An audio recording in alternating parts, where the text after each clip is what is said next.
This is a science story, it's a medical story, it's a political story, it's a gigantic economic story. It's a social cultural story.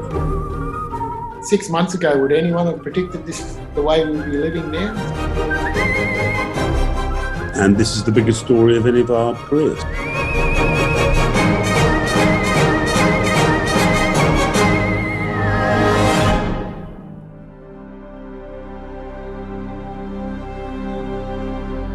There's something slightly unreal about the city at the moment.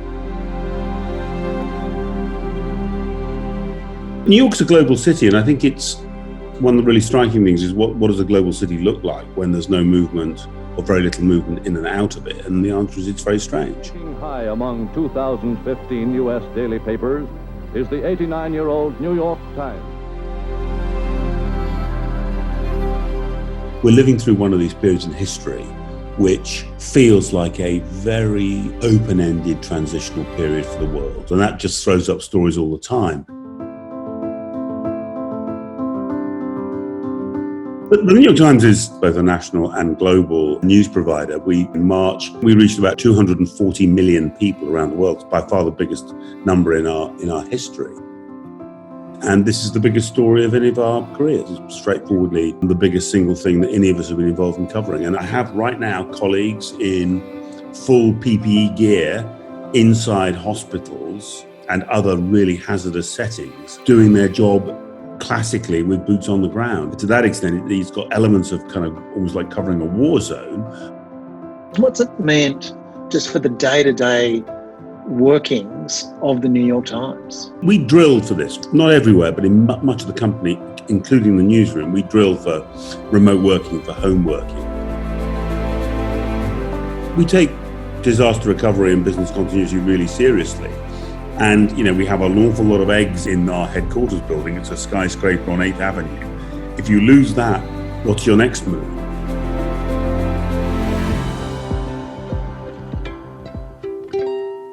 Monday and Tuesday and Wednesday through Thursday and Friday and Saturday too. We'll look for a home that is just right for you.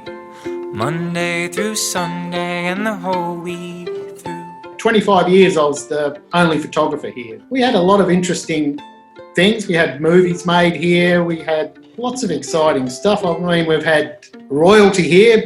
You'd have a drought, then a flood, then a drought, then a flood. I've seen that circle going on. Have you seen anything, any story like coronavirus? Nothing as huge and dramatic as this that had such an impact. This was just gigantic. It just closed the whole town down and, the whole of Australia, the world, basically.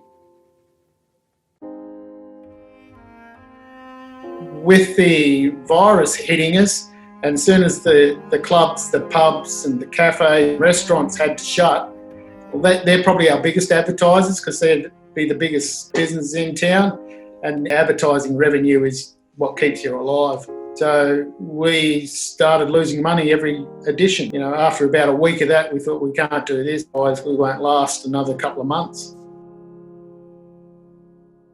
This virus and this terrible illness and the impact it's had on all of us can feel like it's history stopping, that it's getting in the way and everything gets delayed.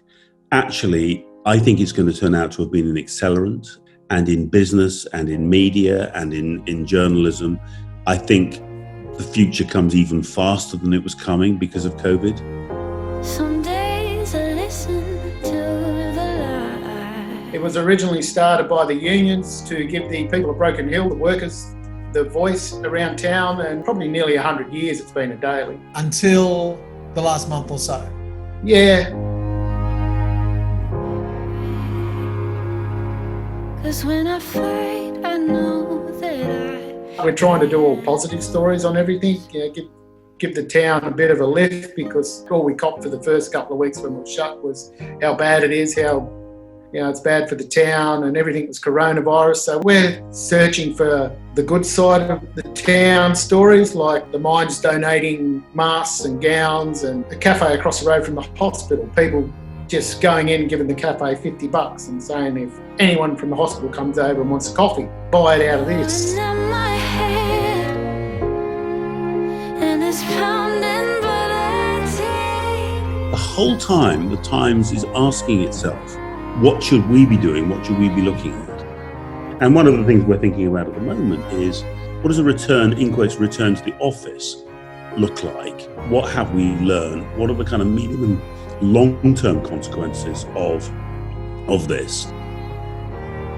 But also, I think the creative process, how we work, is going to change. What's interesting is the way in which that sense of the creative person, the creator, with the tools at their disposal to achieve their objective, to achieve their dream, and being able to do that from anywhere at any time, I think that really, really grows now. In the face of truth, I'm stronger than you. So I will give